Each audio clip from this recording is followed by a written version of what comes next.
ওয়াহদাতুল উজুদ কি? ওয়াহদাতুল উজুদ সম্পর্কে অনেকে বলে ওয়াহদাতুল উজুদ হচ্ছে দেওবন্দীদের আকিদা। ওয়াহদাতুল উজুদ হচ্ছে যারা হানাফি মাযহাবের উলামায়ে কেরাম, কওমি মাদ্রাসার আলিমরা ওয়াহদাতুল উজুদের আকিদায় বিশ্বাসী। ওয়াহদাতুল উজুদ এর অর্থ অনেকে না বুঝেই তারা লাফালাফি করে।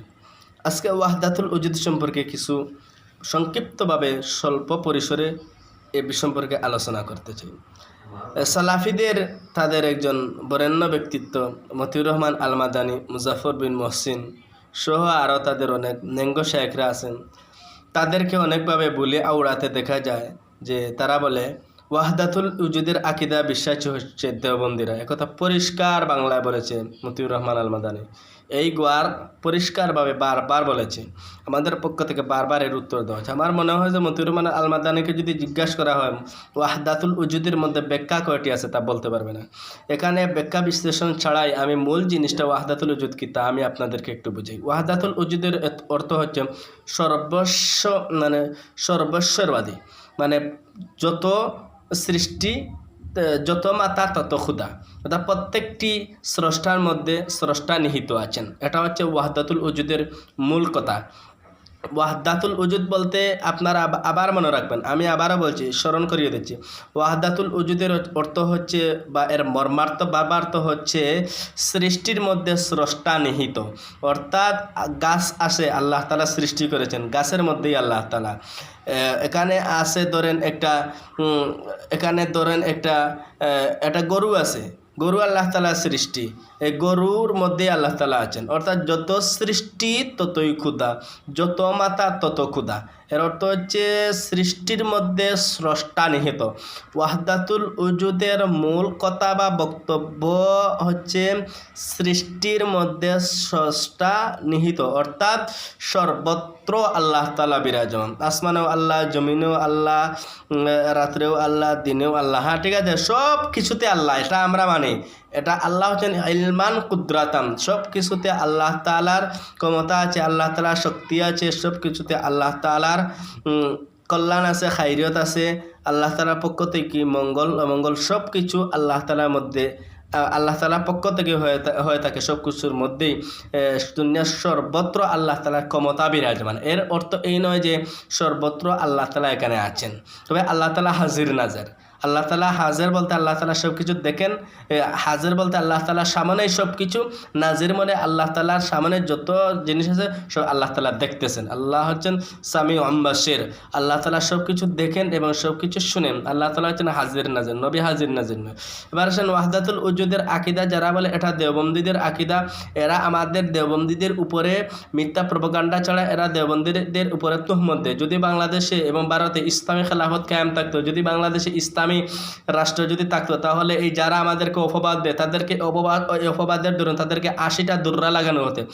এটা আমাদেরকেও তারা অপবাদ দেয়। হাকিমুল ইসলাম আল্লামা আশরাফ আলী থানভী রহমতুল্লাহ আলাইহি বলেছেন ওয়াহদাতুল উজুদের আকিদা অর্থাৎ সর্বেশ্বরবাদীতে বিশ্বাসী, এটা হচ্ছে হিন্দুদের আকিদা। এবারে শামাইয়া ইমদাদিয়ার মধ্যে উল্লেখ করা আছে ওয়াহদাতুল উজুদের আকিদা দেওবন্দীরা বিশ্বাসী নয়, কওমি মাদ্রাসার আলেমরা বিশ্বাসী নয়, হানাফি মাযহাবের কেউ এই আকিদা বিশ্বাসী নয়। এরপরে আমাদের উপরে এটা চাপাইয়া দেওয়া হয়। ওয়াহদাতুল উজুদের আকিদা এটা হিন্দুদের আকিদা, আশরাফ আলী থানভী বলেছেন। এরপরে এই আকিদাটা আমাদের উপরে চাপাইয়া দেওয়া হয়, মানে মুসাল্লাত করে ইলজাম করিয়ে দেওয়া হয় আমাদের উপরে। আল্লাহ রাব্বুল আলামিন এই সমস্ত চাপাবাজ থেকে এবং দান্দা করতে আমাদেরকে হেফাজত করুন। ওয়াহদাতুল উজুদ এর আকিদা আমরা বিশ্বাস করি না, কারণ ওয়াহদাতুল উজুদ দ্বারা একথা বোঝায় যে সর্বত্র আল্লাহ তাআলা আমরা মানি না। আবার আসমানে সাত আসমান সাত জমিন ফাড়ি দিয়ে যে আরশে আজিম আছে, আরশে আজিমে আল্লাহ তাআলা বসে আছেন, কুরসিতে আরশে আজিম সীমাবদ্ধ হয়ে এখানে বসে আছেন আল্লাহ তাআলা, এটাও আমরা মানি না। কারণ বসে আছেন বলতে একটা স্থান নিয়ে বসে আছেন, তাহলে আল্লাহ তাআলা যেন একটা স্থান আপনি নির্ধারণ করে দিলেন। আবার তাফসীরে বাইজাউইর মধ্যে এবং আকীদা তাওহীদের মধ্যে তাওহীর হাশিয়ার মধ্যে এসেছে আল্লাহু মুনাজ্জাহুম মিনাল মাকানি ওয়াজ জামানি, আল্লাহ তাআলা স্থান এবং কাল থেকে, আল্লাহ তাআলা কোনো সীমাবদ্ধতা থেকে আল্লাহ তাআলা মুনাজ্জাহুন আয় মুবাররাউন, আল্লাহ তাআলা পবিত্র, আল্লাহ তাআলা এর থেকে মুক্ত। আল্লাহ তাআলা কোথায় আছেন এর আকীদা সম্পর্কে প্রশ্ন করাও ঠিক না, কারণ আর রহমান আরশে ইস্তাওয়া কোরআনের আয়াতে এসেছে সূরা তাহার মধ্যে, বা এরকম এই মর্মার্থে আর রহমান আল্লাহ আরশে ইস্তাওয়া, এই মর্মার্থে আরও 60টি আয়াত পবিত্র কোরআনের মধ্যে এসেছে।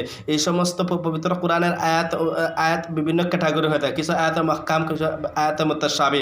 আর রহমান আল্লাহ আরশে ইস্তাওয়া, ইয়াসিন, তাহা এগুলো হচ্ছে কি মুতাশাবিহাতের অন্তর্ভুক্ত। ইমাম মালিক রহমতুল্লাহ আলাইকে যখন জিজ্ঞাসা করা হয়েছে আল্লাহ তাআলা কোথায়, এই আর রহমান আল্লাহ আরশে ইস্তাওয়া এই আয়াত বলে, তখন ইমাম মালিক রহমতুল্লাহ আলাইহি বলেন এই আয়াতের মাধ্যমে আল্লাহ তাআলা জানাতে চাচ্ছেন আল্লাহ তাআলা আরশে আজিমে আসেন, আল্লাহ আরশে আজিমের সমাসীন। এখানে ইস্তাওয়া এত সমাসীন না বসা নাকি, এখানে অনেক অর্থ আছে, যাই হোক এদিকে আমি গেলাম না। এখানে ইমাম মালিক বলেছেন আর রহমান আল্লাহ আরশে ইস্তাওয়া, এখানে ইস্তাওয়া মালুম ওয়া কাইফিয়াতুহু, ইস্তাওয়া মালুমুন ওয়া কাইফিয়াতুহু মাজহুলুন ওয়াল ঈমানু আলাইহি ওয়াজিবুন ওয়া সুআলু আনহু বিদআতুন। আল্লাহ তাআলা বলেছেন আল্লাহ তাআলা আসমানে আরশে আজিমে আছেন, এটা হচ্ছে জানা কথা, কারণ এই কথাটা পবিত্র কোরআনের মাধ্যমে জানা হয়েছে। তবে ওয়া কাইফিয়া কিভাবে আছেন, কোন রকমে আছেন, কোন ধরনে আছেন, এখানে কাইফিয়াটা হচ্ছে অবস্থাটা, কোন পদ্ধতিতে আল্লাহ তাআলা আরশে আজিমে আছেন, এই পদ্ধতিটা কাইফিয়াটা হচ্ছে মাজহুল, অজ্ঞাত, অপরিচিত, এটা আমাদের জানা নাই। তবে ওয়াল ঈমানু আলাইহি ওয়াজিবুন, এই আয়াতের উপরে আল্লাহ তাআলার উপরে, আল্লাহ তাআলা আরশে আজিমের উপরে, আল্লাহ তাআলা যে আরশ কুরসি আছে, এক আল্লাহ যে আল্লাহ ওয়াজিবুল উজুদ, আল্লাহ তাআলার উপরে ঈমান আনাটা হচ্ছে ওয়াজিব। এবং ওয়াসুআলু আনহু বিদআতুন, ইমাম মালিক রাহিমাহুল্লাহ আল মুদাওয়ানাতুল কুবরার মধ্যে উল্লেখ করেছেন ওয়াসুআলু আনহু বিদআতুন, আল্লাহ তাআলা কোথায় আছেন, কোন হাইকলে আছেন, কোন অবস্থার মধ্যে আছেন, এই সম্পর্কে প্রশ্ন করা হচ্ছে বেদাত। কিন্তু আমাদের কিছু ভাইয়েরা এটা জানার পরেও এই বেদাতকে তারা দাস বানিয়ে তারা এটাকে আবার বারবার প্রশ্ন করে, মানুষকে প্রশ্ন শিখাইয়া দিয়া মানুষকে বলে আজ আমি ওখানে তাকে বয়ান করবো, তুমি ওই প্রশ্নটা আমাকে করবা, তাদের বুঝাতে চায় যে আমি বহু বড় আলিম, এ বিষয়ে আমার বহু পাণ্ডিত্য রয়েছে, হবুর রয়েছে, এরকম মানুষকে বিভ্রান্ত করতে চায় একদল মানুষরা। যাই হোক, এখানে আল্লাহ তাআলা কোথায় আছেন, কোন অবস্থায় আছেন, এটা আল্লাহ তাআলাই জানেন। পবিত্র কোরআনে বলা হয়েছে আমিনতুম মান ফিস সামা, যিনি আকাশে আছেন তার থেকে কি তোমরা মুক্তি পেয়ে গেছো? তাহলে দেখেন এখানে বলা আসমান আর আরশ দুটো এক জিনিস না, এটা হচ্ছে আসমান আর আরশ। এটার মধ্যে এখানে ফিকাহবিদদের মধ্যে একতলাফ আছে, আবার বৈজ্ঞানিকদের, দার্শনিকদের মধ্যেও তো আর বহু একতলাফ আছেই এখানে জুড়ে। এখানে পবিত্র কোরআনের আমিনতুম মান ফিস সামা, যিনি সূরা মুলকের মধ্যে বলা হয়েছে আমিনতুম মান ফিস সামা, যিনি আসমানে আছেন তার থেকে কি তোমরা মুক্ত হয়ে গেছো, মুক্তি পেয়ে গেছো। এর অর্থ হচ্ছে আপনারা সূরা মুলকে তাফসীর, যদি তাফসীরে জালালাইন থেকে যদি বের করেন দেখবেন আমিনতুম মান ফিস সামা আর মান কুদরাতু ফিস সামা, যিনি আকাশে আসেন এর অর্থ যিনি দেহ নিয়ে আসেন এটা নয়। যিনি আকাশে আছেন এর অর্থ হচ্ছে যার ক্ষমতা আসমানে আছে, যার ক্ষমতা আকাশে আছে, তার থেকে কি তোমরা মুক্তি পেয়ে গেছো। ঠিক তেমনিভাবে আল্লাহ রাব্বুল আলামিন সর্বত্র আছেন, আরশে আছেন, জমিনে আছেন, সব জায়গায় আছেন, কিন্তু আল্লাহ তাআলা বসে আছেন বলে তো আল্লাহকে আপনারা দেহবাদী বানায় ফেললেন। অথচ আল্লাহ তাআলা মুনাজ্জাহ মিনাল জিসমি ওয়াল হাইয়াজে, আল্লাহ তাআলা দেহ এবং রংগঠন থেকে আল্লাহ তাআলা পবিত্র। এখন আল্লাহ তাআলা কোথায় আছেন? আমাদের আহলে সুন্নাত ওয়াল জামাতের আকীদা হলো লা জামান লা মাকান, আল্লাহ তাআলা স্থান কাল সব থেকে পবিত্র। আল্লাহ তাআলা এমন একটি অবস্থার মধ্যে আছেন যা লা জামান লা মাকানের মধ্যে আল্লাহ তাআলা আছেন। আসমান সাত জমিন পাড়ি দিয়া সব কিছুর পরে লা জামান লা মাকান, পানি আর পানি, লা জামান লা মাকানে ওই হাইয়তের মধ্যে আল্লাহ রাব্বুল আলামিন আছেন। কাজে আল্লাহ তাআলা কোথায় আছেন আল্লাহ তাআলা সম্পর্কে প্রশ্ন না করে আল্লাহ তাআলা যে সৃষ্টি করেছেন সৃষ্টি সম্পর্কে প্রশ্ন করে জিজ্ঞাসা করে তোমরা কথাবার্তা বলো, এই সমস্ত আল্লাহ তাআলার মুরাদের উপরে আমল না করে আল্লাহ তাআলা কোথায় আছেন, কী করতেছেন, ওই সমস্ত ইহুদিদের মতো, খ্রিস্টানদের মতো, নাসারাদের মতো প্রশ্ন না করে আমরা আল্লাহ তাআলার উপরে যেন আমরা ঈমান আনতে পারি। ওয়াহদাতুল উজুদ কি? ওয়াহদাতুল উজুদের তো বললাম, ওয়াহদাতুল উজুদ এটা মুহিউদ্দিন ইবনুল আরাবী রাহমাতুল্লাহ, উনার তো হলো তাসাউফের দরজার মানুষ, উনার আকীদা হলো এটা ওয়াহদাতুল উজুদ। উনার একটা মাসুবে হাল বিশেষ একটি অবস্থায় তিনি বলেছেন, এটা উনার তাফারুদাত, তিনি বলেছেন ওয়াহদাতুল উজুদ এটা তার ব্যক্তি পর্যন্ত সীমাবদ্ধ। আমাদের অনেক কিতাবাতে এটাকে নাকচ করে, তাহরিকে দেওবন্দ 59 নম্বর পৃষ্ঠার ওয়াহদাতুল উজুদ এটা নাকচ করে ওয়াহদাতুল শুহুদ, এটাকে ওয়াহদাতুল শুহুদ প্রচার করা হয়েছে। কাজে ওয়াহদাতুল উজুদের আকীদা দেওবন্দীদের আকীদা নয়, ওয়াহদাতুল উজুদের আকীদা হানাফিদের আকীদা নয়, ওয়াহদাতুল উজুদের আকীদা কওমীদের আকীদা নয়, ওয়াহদাতুল উজুদের আকীদা শাফি মাযহাবদের নয়, ওয়াহদাতুল উজুদের আকীদা মালিকিরা মানে না, ওয়াহদাতুল উজুদের আকীদা হাম্বলীরা মানে না, ওয়াহদাতুল উজুদের আকীদা আহলে সুন্নাত মানে না, ওয়াহদাতুল শুহুদ আমরা মানি। অর্থাৎ সব কিছুই আল্লাহ এক, যে সব কিছু আল্লাহ তাআলার এক এর সাক্ষী সব কিছু। আপনি একটা গরুর দিকে তাকান, সে কীভাবে বড় হলো, বড় হচ্ছে, হবে, কীভাবে চলতে ফিরতেছে, এবার নিয়ে গবেষণা করেন, আপনি আল্লাহ তাআলা পরিচয় পেয়ে যাবেন।